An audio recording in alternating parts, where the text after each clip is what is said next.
continuidade aos trabalhos do primeiro Seminário Internacional Ouvir o Documentário, Música, Vozes e Ruídos. Esse é o nosso quarto GT, Trilha Sonora no Documentário Brasileiro. Eu tenho comigo a professora Ana Rosa Teixeira, aqui da UFRB, com a comunicação, amplificação e artifício no som do documentário brasileiro.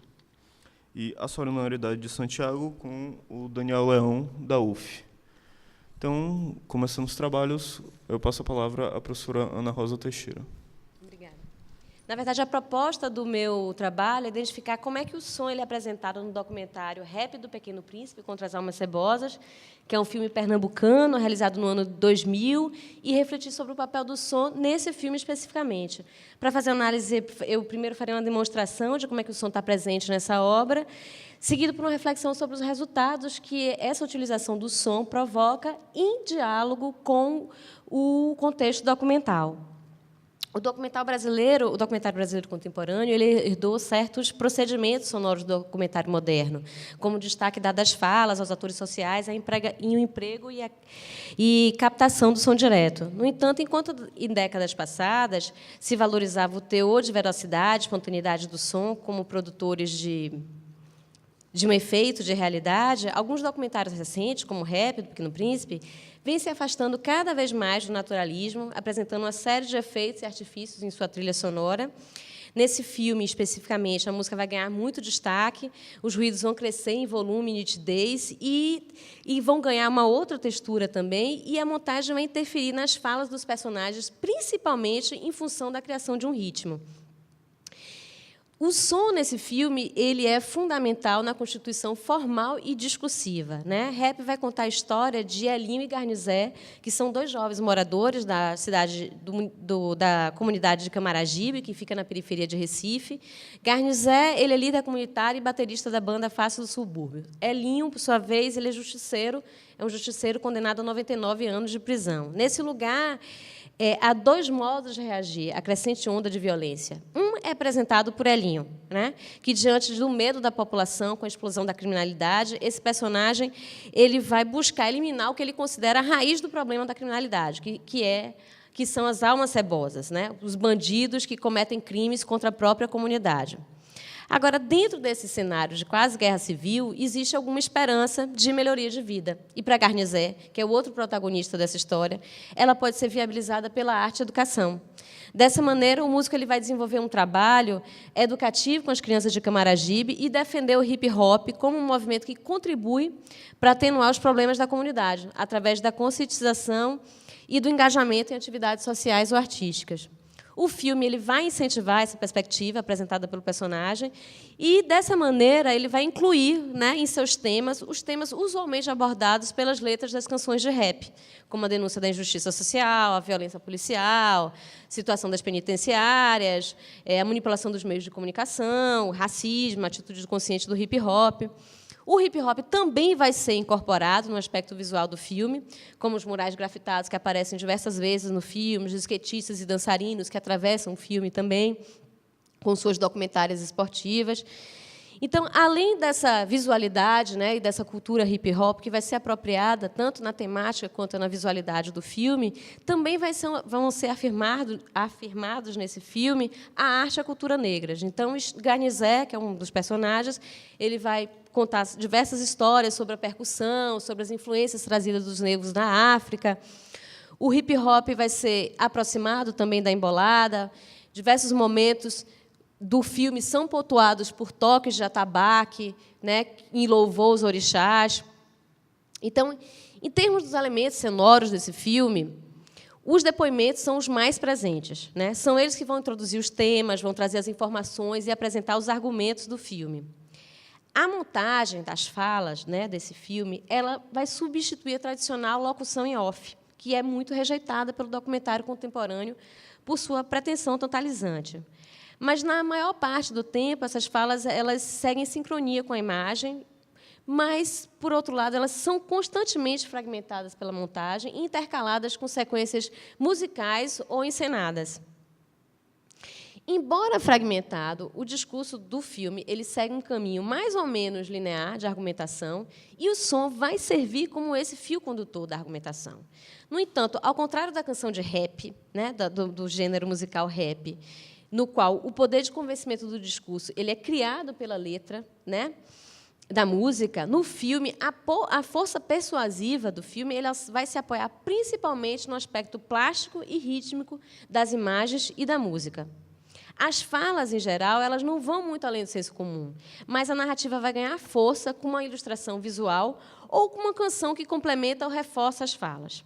A montagem, assim, vai se dar o direito de fragmentar as falas para dar ênfase no ritmo ou para estabelecer uma interação entre os planos e potencializar uma ideia que apenas o depoimento ele não é capaz de expressar. Se a gente sente uma certa fraqueza na fala, a montagem ela vai potencializar a fala, né? Então ela é como se o filme ele usa a montagem para endossar essa fala. Talvez se a fala sem essa montagem ela não teria força, ela ganha força por conta da montagem, pela fragmentação que faz dialogar as imagens, né, que intercalam a fala de Garnier nesse momento. Então, ao invés de um discurso objetivo sobre a realidade, que apresente provas e evidências capturadas na realidade para convencer o espectador, o filme então ele vai apostar numa estética estilizada e rítmica, e a persuasão ela vai ser baseada na emoção e na sensação. Assim, a música ela é um forte responsável pelo envolvimento emocional do espectador. Como exemplo, a gente tem na abertura do filme uma imagem de um homem que ele se arrasta pelo chão, tem uma base sonora aí, que é uma base percussiva, mas essa cena ela parece, por um momento, ela parece enigmática, porque tem o plano é muito fechado, então a gente não entende muito o contexto, não entende exatamente o que está acontecendo ali. Só que no final do filme, essa mesma cena, essa mesma imagem, ela é retomada com uma música que pede perdão a Deus, que pede que Deus abençoe esse povo que é muito sofrido. Então, na verdade, é a letra da música que adiciona um sentimento no espectador de piedade e compaixão por uma imagem que ele não está entendendo muito bem o que é, mas ele tem um sentimento em relação a ela, porque a letra ela adiciona esse sentimento.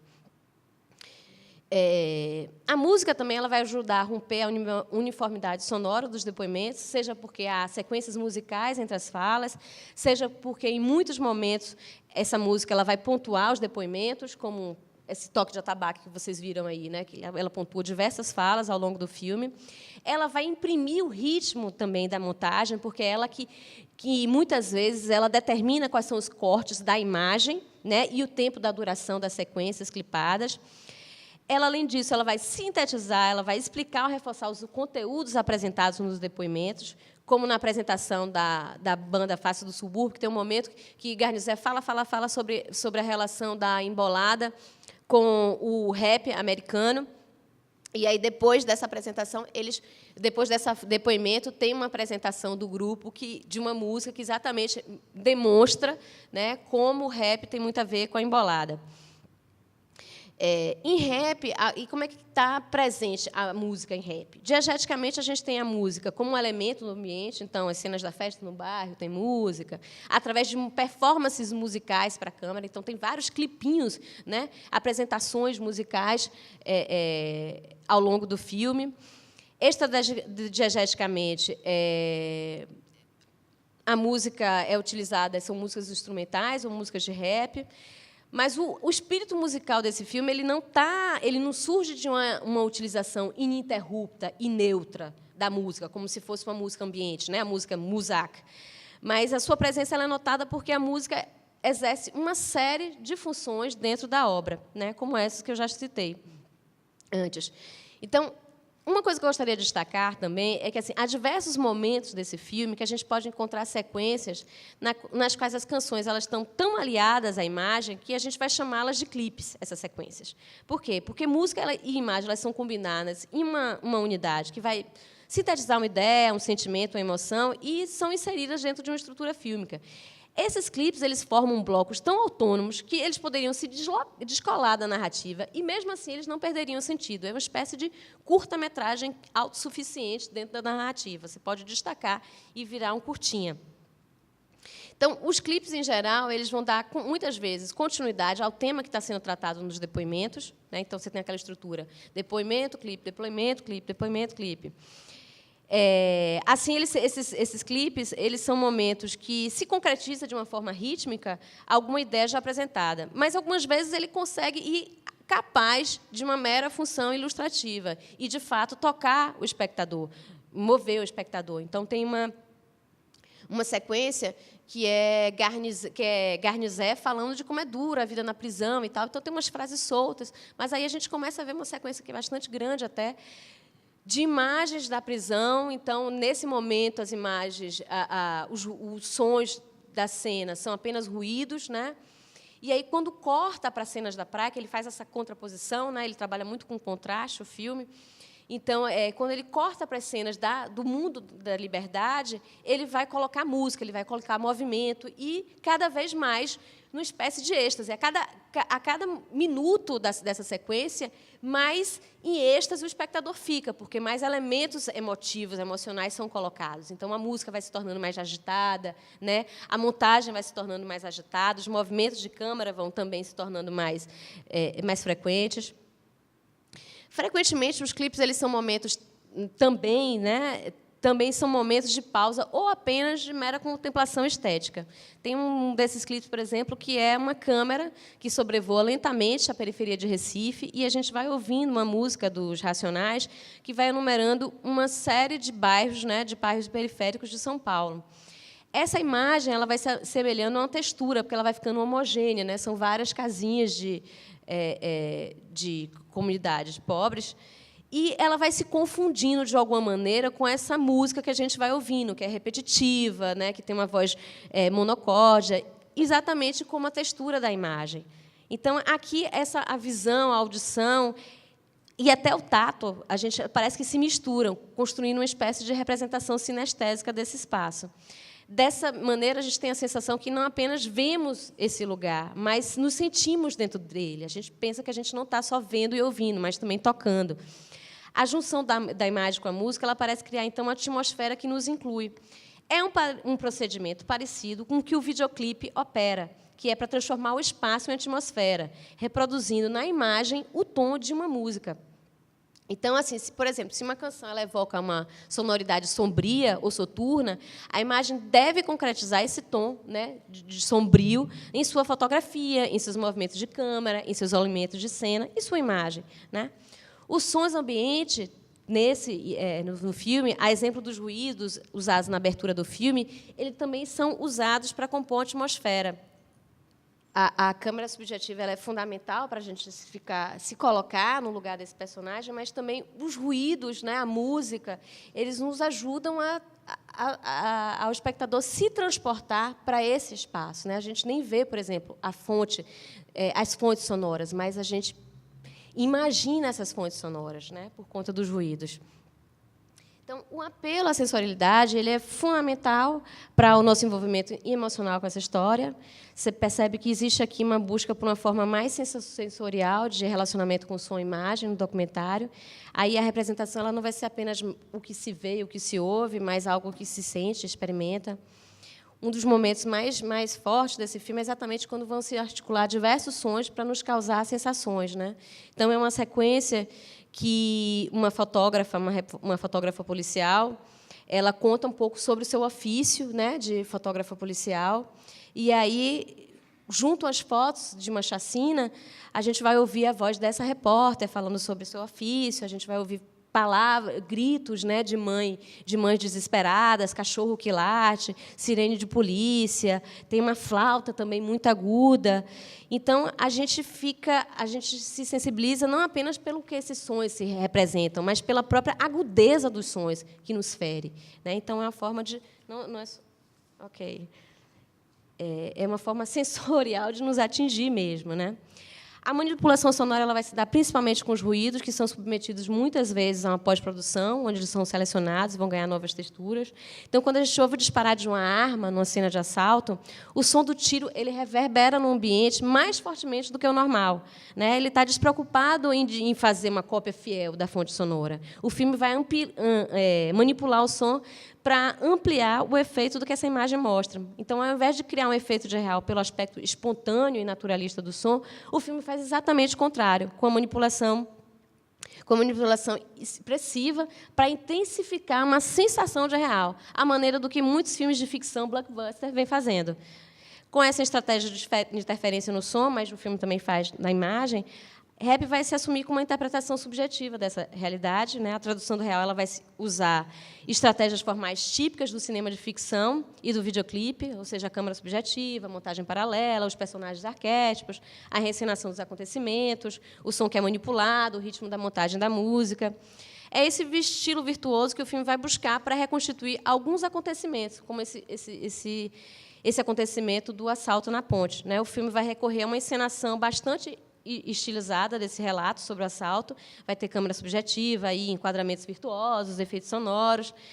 As reconstituições elas sempre fizeram parte da história do documentário, né? Como disse Bill Nichols na palestra que ele realizou aqui no seminário, essa é uma estratégia para restituir a reconstituição, é uma estratégia para restituir não o que realmente aconteceu, né? Mas o que achamos que aconteceu. Portanto, para que a reconstituição seja realmente efetiva, ela deve ser reconhecida como reconstituição. Então, o filme ele vai assumir a ficcionalidade que existe nessa estratégia documental e escancarar seu artifício através de uma estilização, seja na imagem como no som.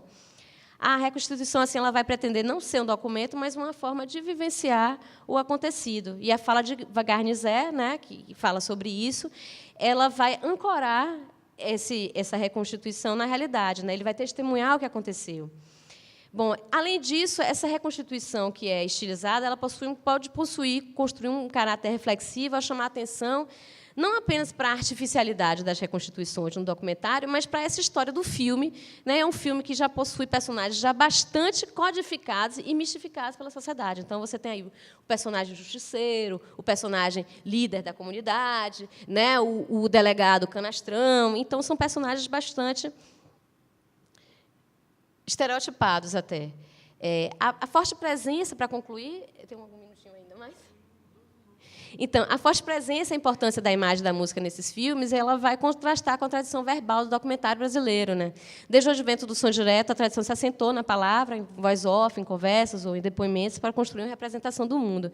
Em Rap, a palavra continua sendo necessária na estruturação da narrativa, no sentido de que, a partir dela, que se tecem os argumentos do filme, né? Na verdade, a montagem das falas ela apenas vai substituir essa voz em off, mas ela desempenha o mesmo papel de construir a retórica do filme. Mas, no entanto, o poder de exprimir a ideia, um sentimento vai se apoiar, né? Vai se aproveitar principalmente do aspecto estético do filme, né? A verdade, as informações elas vão ganhar impacto não por uma questão de profundidade ou de novidade, mas pelo modo como são apresentadas. Então, a luz, os ângulos, os movimentos, a câmera, as cores, os enquadramentos, o ritmo da canção, da montagem, o volume dos ruídos, né? Eles são elementos determinantes na composição da voz desses documentários. Assim, a gente observa que o discurso desse filme ele se apoia menos na justificação racional e objetiva dos argumentos e pelo caráter realista da imagem do som, e mais numa estratégia de convencimento baseada na organização plástica e rítmica dos elementos, né? E através das emoções e sensações que se gerarem pela manipulação das imagens e som, vai se pretender envolver e persuadir o espectador, né? Busca, dessa maneira, uma relação que é um pouco mais visceral do espectador, em contraposição a certa tradição documental baseada na sobriedade, né, que se pretende numa observação distanciada do acontecimento, mas transmitir essa sensação de experiência vivida e gerar uma identificação afetiva do espectador com esse tema abordado. O som, nesse caso, e especialmente a música, ele vai ser um grande aliado para que o filme consiga convencer o espectador disso.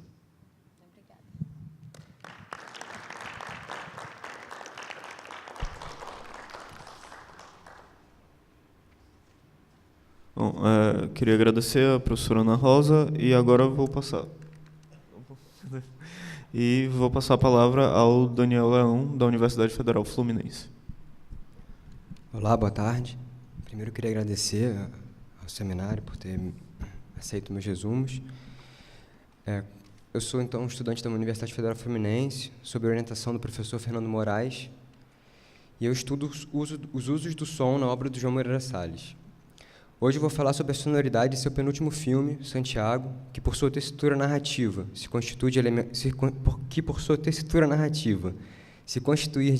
constituir de elementos contraditórios, normalmente excludentes, exige uma pequena digressão. Santiago, finalizado em 2006, é um documentário ensaístico construído sobre um material bruto, em maior parte registrado 14 anos antes. Esse material era formado por um grupo de imagens da casa vazia, abandonada, na qual ele passou a sua infância. Essas imagens são claras, amplas e, em boa medida, com movimentos de câmera. E por um segundo grupo de imagens e sons de uma entrevista realizada com o antigo mordomo da família, Santiago. A intenção de Salles, nesse momento, era realizar um documentário alegórico, com características expositivas, no entanto, sobre a decadência de um projeto de nação que, representado pela casa, receberia o esteio da memória e da presença de Santiago, que em seu pequeno apartamento, cercado por objetos e tendo sempre entre si e a câmera algo diminuindo o ambiente que ocupava, falava de sua infância e da história da nobreza mundial que ele compilou ao longo de 30 anos. Ao longo de 50 anos, 30 mil páginas, na verdade. Em 1998, João Salles volta ao material. Nessa ocasião, registra diversos planos em estúdio, um boxeador, um trem elétrico, um casal dançando, entre outros. Pela sequência que o filme de 2005 nos revela, percebemos que essa volta ao material foi norteada por um desejo de fazer um filme em que o mordomo assumiria o papel principal, servindo a casa e as cenas de estúdio como ilustração ou elemento associativo. Mais uma vez, o diretor abandona o filme, para voltar, 7 anos depois, à ilha de edição, na companhia de Eduardo Escorel e Lívia Serpa. De lá, enfim, saem os três com o filme, Santiago, reflexões sobre o material bruto, que difere de tudo que Salles pensava fazer com este material e de toda a sua obra documentária anterior. Esse filme incorpora novas imagens e sons, entre os quais planos residuais da primeira filmagem, novos planos realizados em 2005, a narração em voice-over, as músicas e fragmentos de filme. Deste modo, ao expor um dos aspectos fundamentais de como se deu a filmagem e a intenção norteadora de sua realização, Salles realiza um documentário que, autorreferente, metalinguístico, passa a impressão de não promover qualquer ilusão. Veremos, entretanto, que, seguindo as pistas que o diretor deixa ao longo de uma narrativa primeira, mas menor, marcada pela impressão de totalidade, pistas que conduzem aos processos narrativos verdadeiros e ambíguos do filme, chegamos à sua grande narrativa. É uma distinção que eu faço, na verdade, entre a narrativa que o narrador do filme estabelece e aquela narrativa maior, que engloba as falas do narrador e todo o os outros elementos sonoros e os outros planos do filme.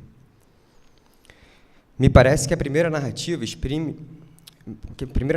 gera a seguinte leitura dos fatos. Não tendo percebido o que importava no momento das filmagens e mantendo uma relação de classe com seu antigo mordomo, Salles dirigira seu ator social para que ele se enquadrasse no papel, ou se transformasse no personagem que ele determinara a priori, ele, Salles.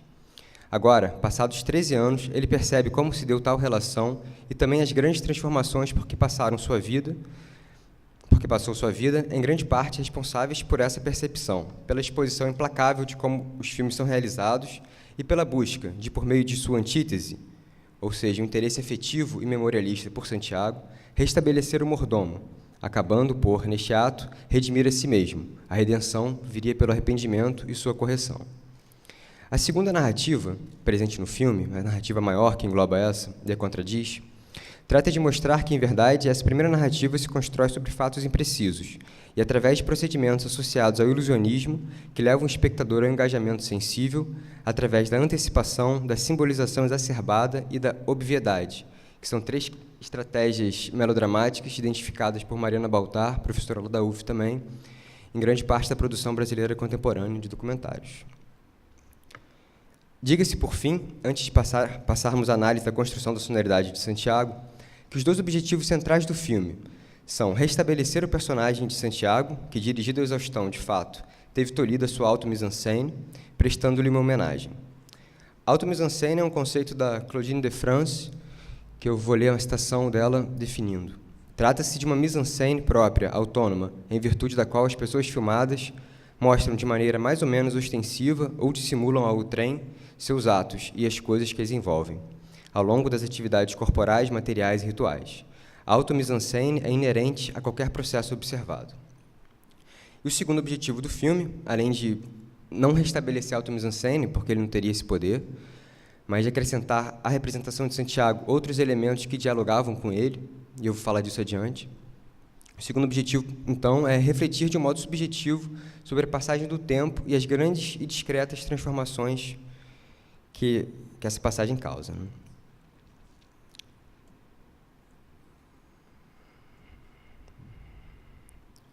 Bom, as razões que levaram Santiago a ser dirigido como foi não estão associadas a um fracasso na tentativa de representá-lo, Santiago, de uma dada maneira. Isso, na verdade, decorre do outro projeto que eu já mencionei, do documentário alegórico, e não simplesmente de um desejo de Salles de alcançar uma representação boa e que ele não tenha conseguido. Na verdade, ele dirigiu o personagem para que ele coubesse num outro projeto, num outro formato, que depois foi abandonado. Então, essa autocrítica do Salles tem que ser matizada de acordo com esses fatos históricos, né? Nossa hipótese é que, permeado de procedimentos semelhantes aos do cinema anti-ilusionismo, como a autorreferência, o quadro dentro do quadro, a utilização criativa dos índices sonoros materializantes, as músicas retiradas de outros filmes, a narração subjetiva e ensaística, Salles constrói um documentário que, através de estratégias narrativas melodramáticas, provoca no espectador um engajamento sensível, que pode obliterar o anti-ilusionismo, da mesma forma que, de modo ambíguo e complexo, a autorreferência, por vezes, serve para a construção do engajamento nesse filme. Bom, então vou falar sobre o som agora. Segundo o músico e teórico francês Michel Chion, o som do filme não tem unidade interna, pois cada elemento sonoro urde com a imagem, em suas qualidades intrínsecas e significados narrativos, relações verticais simultâneas bem mais diretas, fortes e pregnantes que aquelas que esses mesmos elementos sonoros podem urdir paralelamente entre si, no mesmo tempo ou então numa sucessão temporal. Há, então, para Chion, uma indissociabilidade perceptiva que gera uma recíproca influência transformadora. Diz Chion, não vemos a mesma coisa quando a ouvimos, não ouvimos a mesma coisa quando a vemos. Nesta associação, acabou a citação, nessa associação, ainda que conceda à imagem um valor agregado, uma qualidade, um peso, uma densidade, que lá não encontraríamos sem ele, o som se apaga. O espectador percebe, por essa justaposição, o que o espectador percebe por essa justaposição, muitas vezes é tido como algo que emana naturalmente da imagem. A sonoridade de Santiago é marcada pela presença cambiante dos 4 elementos sonoros: vozes, músicas, ruídos e silêncio. As diferentes combinações que eles fazem entre si com as imagens desempenham alguns importantes papéis na estruturação do filme, ajudando a caracterizar os personagens, expor as condições de filmagem, criar uma linha narrativa insidiosa e sugerir outra, que, seguida, revela a primeira, deixando muito do que foi dito sob suspeita. Deste modo, eu subscrevo, então, na verdade, o que eu estou dizendo de certa maneira, é concordar com Johnny Winstedt, um teórico e músico sueco também, que sustenta que a narrativa fílmica se constitua de todos os elementos cinematográficos, de modo que nenhum dos elementos possa jogar contra ou meramente seguir a narrativa da história. Na verdade, a narrativa da história, então, seria levada a cabo pela interação de todos os elementos presentes no filme. Bom, então agora eu vou entrar na análise dos elementos sonoros na construção desse projeto que eu, de alguma maneira, tentei aqui mapear, assim, descrever. Primeiro eu vou começar com a voz. A voz se opõe aos outros fenômenos acústicos por manter relação interna com o significado, pelas palavras, entonações, sotaques, etc. Segundo Chion, no cinema, apesar de nos atingir sob forma desencarnada e mesclada ao universo fílmico, ela mantém seu poder e sua natureza de texto, capaz de reinar sobre as imagens e de reger a percepção. Talvez como decorrência da antropometria, como nos situamos diante de som, identificada por Jonathan Stern, a presença de uma voz humana estruture o espaço sonoro que a contém, hierarquizando a percepção sonora ao redor de si. Em Santiago, filme voco e verbocentrista coexistem 2 atos de fala cinematográfico, identificados por Chion. O primeiro é o discurso-texto, o discurso narrador, que tem o poder de evocar a imagem da coisa, do momento, do lugar, dos personagens, etc., podendo agir sobre o curso das imagens, lhes dotar de um significado próprio, denunciar certos procedimentos, agregando às imagens informações complementares. A narração, ausente de todos os filmes anteriores de Salles e também de outros projetos, foi incluído por sugestão de Eduardo Escorel, que, para convencê-lo, lhe enviou uma frase de Chris Marker. Embora não se referisse explicitamente ao cinema, essa frase acaba tendo uma certa... A frase eu não consegui trazer aqui ela por escrito, assim, direitinho, mas ela diz que falar na primeira pessoa não é um gesto de arrogância, e sim de humildade, porque é dizer para as pessoas que tudo que você pode dar para elas é você mesmo, você não pode dar nada além. Algo assim, não totalmente. Embora não se referisse explicitamente ao cinema, essa frase reverbera por Marquer ter sido, assim como Agnes Varda, ter engendrado, assim como Agnes Varda, uma narração distante daquela conhecida e dominante no documentário desde seu princípio, associado ao grecianismo e ao documentário de propaganda durante a guerra. E eles fazem isso, o Marquer e a Varda, justamente quando já está se iniciando, na verdade, o advento do grupo sincrônico leve, que faz com que os cineastas modernos possam ir para a rua com a câmera e o gravador, e então tenham abolido, em alguns países, a narração, principalmente nos Estados Unidos, né, porque o cinema verdade, de alguma maneira, ainda lida com essas questões. Bom, vou pular essa parte. Segundo Consuelo Lins, Santiago faz parte dos documentários brasileiros que, ligados à chamada produção subjetiva ou performática, tematizam aspectos da experiência pessoal dos cineastas, reintroduzindo a narração off de forma inovadora no Brasil, deslocando os usos clássicos desse recurso no campo documental. Realizada em primeira pessoa, a narração de Santiago é essencial ao lirismo, por vezes solene, do filme. E há 4 objetivos desse projeto. Primeiro, fazer do diretor um personagem. Segundo, refletir sobre a passagem temporal, evidenciar alguns aspectos do caráter da linguagem documentária e, finalmente, agregar à representação restrita de Santiago outros elementos.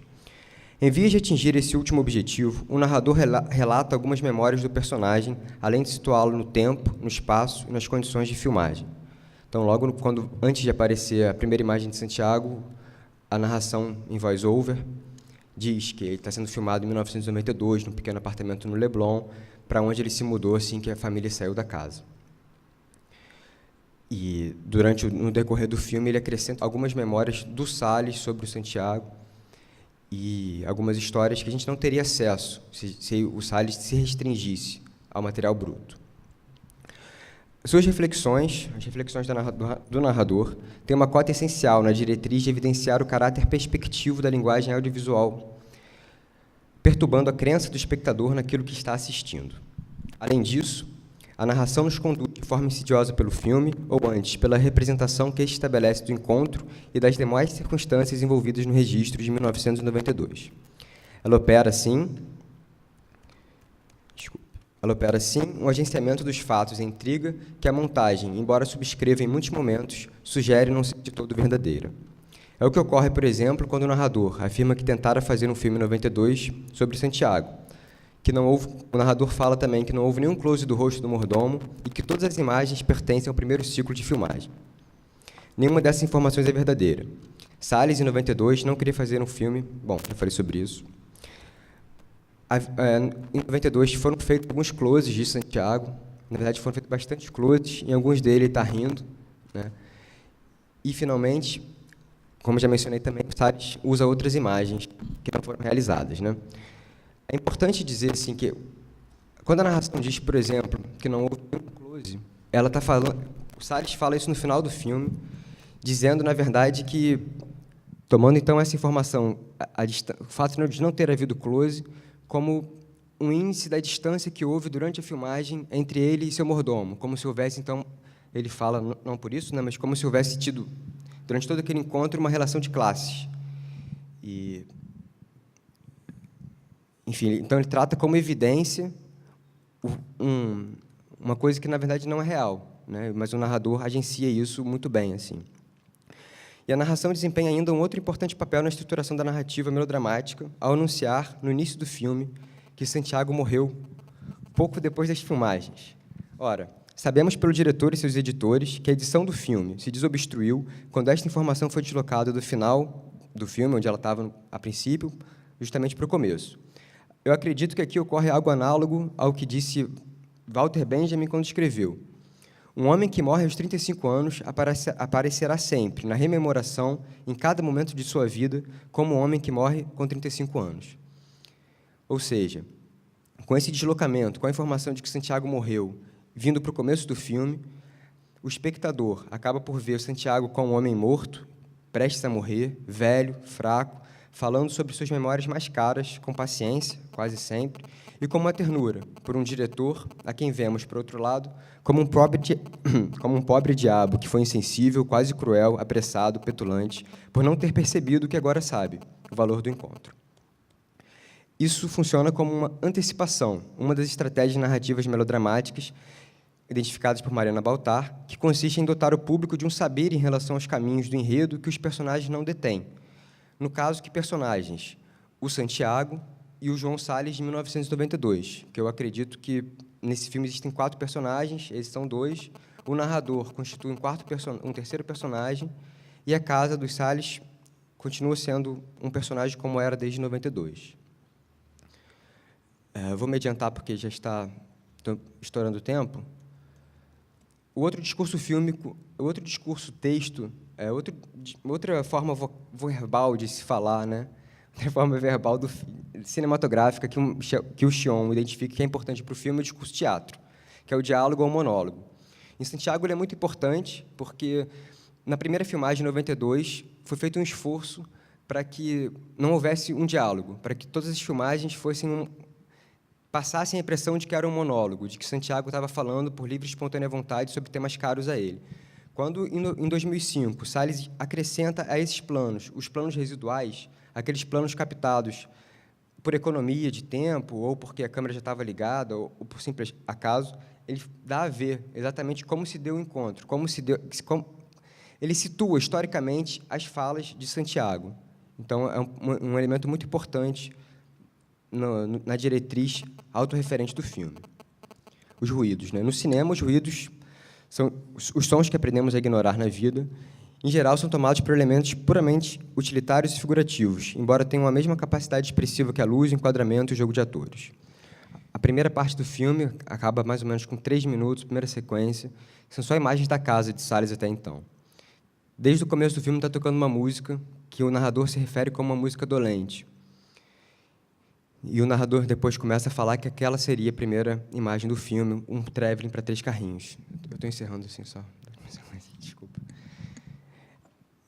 Então, essa música, que estava desde o começo do filme, ela começa a se silenciar no final dessa narração, a narração se silencia, tem um momento de silêncio. Então, tem um corte desses deslocamentos laterais da câmera para um deslocamento vertical, não da câmera, mas da imagem, porque a câmera está parada no elevador. Junto com esse corte da imagem de orientação do horizontal para o vertical, aparecem os primeiros ruídos, os primeiros índices materializantes que o microfone capta como uma coisa de um ambiente, que não é um ambiente de estúdio. Essa sequência é muito importante, eu vou concluir analisando essa sequência rapidamente. Primeiro, porque cria um momento de sincronização, que é quando o som e a imagem vinham numa orientação e, no mesmo momento, tem um corte e tem uma outra orientação do som e da imagem. Então, isso acaba sendo um uso importante, primeiro do silêncio e depois dos ruídos. Logo depois, a gente vê a narração volta durante o plano do elevador, depois a gente tem uma tela completamente escura e a gente escuta aquele diálogo travado entre Santiago e a equipe. Santiago quer começar o filme fazendo uma pequena declaração, quer começar com uma pequena declaração. E o Salles diz não.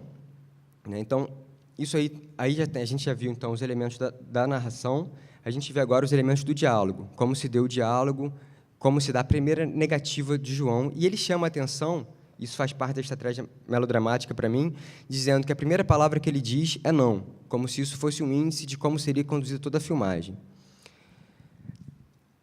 E, bom, finalmente, vou falar rapidamente sobre a música. Essa primeira música ela está associada a duas estratégias. Primeiro, é uma estratégia melodramática, no sentido de provocar um engajamento sensível do espectador àquela narrativa. É uma estratégia que vai ser desenvolvida ao longo de todo o filme, por praticamente todas as músicas que aparecem.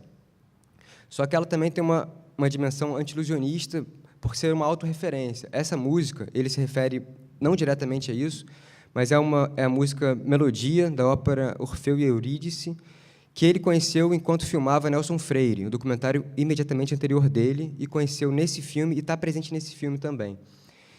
Então, o filme ele tem um movimento que é um pouco ambíguo nessas duas direções, de fazer um documentário que se pensa e se exibe, e fazer, por outro lado, uma narrativa que tenta passar por cima disso tudo.